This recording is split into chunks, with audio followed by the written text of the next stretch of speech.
Hello students, welcome to your biology class again. As you know, we had finished our first term syllabus, chapter 1 and chapter 2. So today we will revise quickly chapter 2, classification of the living world.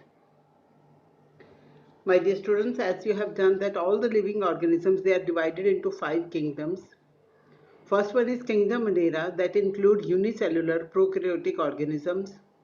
Example, bacteria. Then kingdom Protista, eukaryotic unicellular organisms, amoeba, euglena, plasmodium. Then comes kingdom fungi. Kingdom fungi include unicellular or multicellular eukaryotic organisms having cell wall. They look like plants, but they are not plants because their cell wall is made up of chitin and they cannot make their own food like plants. Examples are yeast, mold, mushroom. Kingdom Plantae.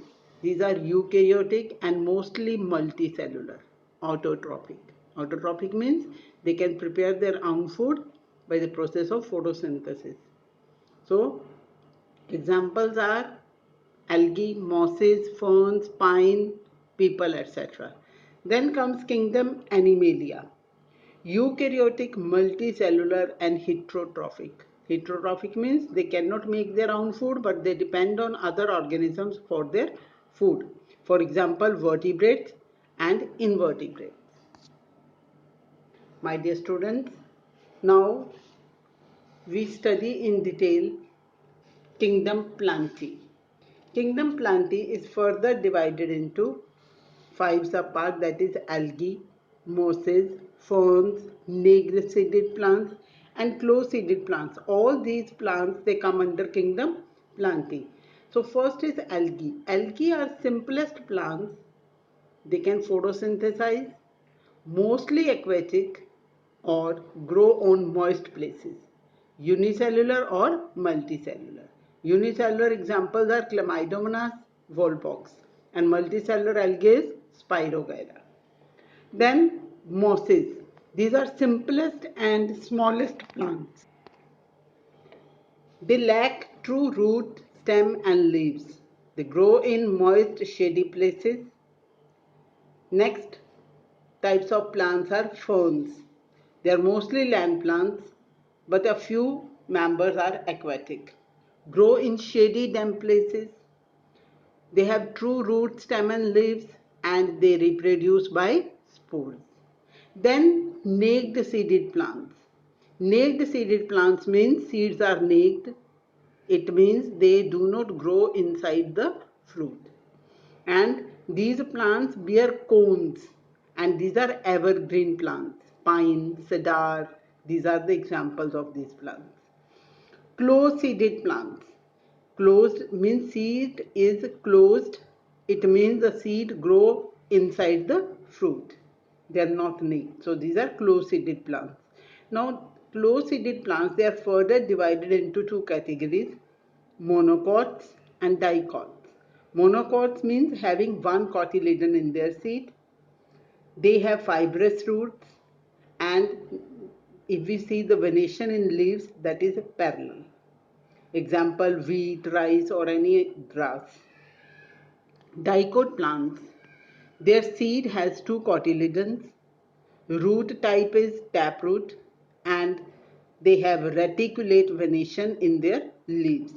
Gram, pea, etc. These are the example of dicot plants. Now, if we come to kingdom Animalia, as I've told you, it is divided into vertebrates and invertebrates. So, my dear students, first of all, we will study invertebrates. Invertebrate means these are the animals without notochord. Notochord means without backbone, and it include 8 phyla. So first phylum is Porifera. And my dear students, remember the main feature of each phylum. Porifera, pori means pores, having pores. छेद होते हैं इनकी body के ऊपर. They are mostly aquatic and normally called sponges. Example, Spongilla, Spongia. So my dear students, you may be asked question like you have to write 2 features and 2 examples from any of the phylum. So they may mention you the phylum. So please learn 2 features and 2 examples of each phylum. Then phylum Cnidaria, and their special feature is having cnidocytes or stinging cells. They have a body cavity called cylindrome. Examples: corals, jellyfish, hydra. Then phylum Platyhelminthes. Platyhelminthes means flat worms. Unsegmented body, mostly parasitic. For example, tapeworm, fasciola. Fasciola is liver fluke. Phylum Nematoda, threadworms. Elongated cylindrical thread-like, and they have an outer covering called cuticle, roundworms and hookworms. Then phylum Annelida, ringed or segmented worms. They have tough flexible outer covering called cuticle. So my dear students, in the organisms of Annelida and Nematoda, they have outer covering made up of, that is called cuticle. And annelids, they are divided into segments, and each segment is separated by septa. Example: earthworm, leech. Phylum Arthropoda. Arthropoda means jointed feet. Arthro means jointed, poda means feet. So body is segmented with pair of jointed limbs. Exoskeleton, their outer covering is made up of chitin, a thick material. As you have seen in case of cockroaches, they have a thick covering on their body. Insects, crabs, etc. Then phylum Mollusca, soft-bodied animals. They are very soft, so that is why their body is covered with a hard shell. Shank, sepia, snail. Special feeding structure called radula, and they have open vascular system. Their circulatory system is open. Their whatever fluid is flowing in their body, it is not in vessels. Snail and octopus are its examples. Phylum Echinodermata. Dermata means skin. Echino means spines on the skin. Their internal skeleton is somewhat bone-like, and body is divided into 5 equal parts. And they have 2 feet. They are used for feeding, respiration, and for attachment. So starfish and sea urchin come under phylum Echinodermata. My dear students, next we will study about vertebrates. So vertebrates means animals that having notochord, or we simply call this notochord as backbone. And these vertebrates, they come under phylum Chordata. Chordata means the feature of chordata is having notochord. And phylum Chordata is divided into 5 classes. So we will study one by one. Pisces. Pisces means fish. Bony or cartilaginous skeleton. Streamlined body with the fins. Body covered with scales. Breathe with gills. Lay eggs, cold-blooded. And give 2 examples, any 2 examples of fish. Amphibia. Amphibia, the meaning of this word is animals that can live on both, means on land as well as in water. They have webbed feet for swimming when they go in water. Young ones breathe through gills, and adults breathe through lungs and skin when they go underwater. Their skin is naked and slimy. Slimy means somewhat slippery, and they are cold-blooded. So you give 2 examples. Reptilia, body is covered with scales. My dear students, you can notice that fish and reptilia, their body is covered with scales. So reptilia, some move with the limbs, and snakes move with the help of scales. All the members breathe through lungs.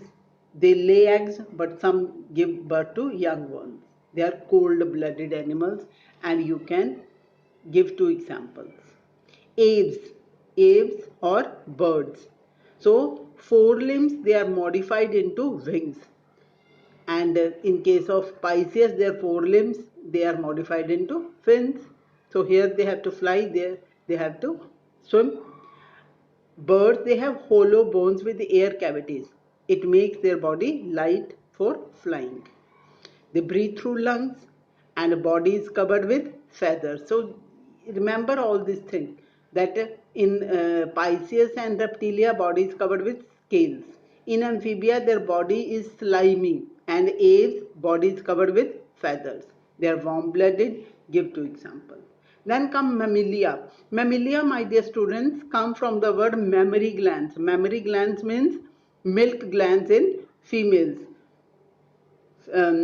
So that they can feed their young ones. So this is the only feature in mammalia. They are warm-blooded animals, breathe through lungs and body covered with hair. If you see all the mammals, their body is covered with hair.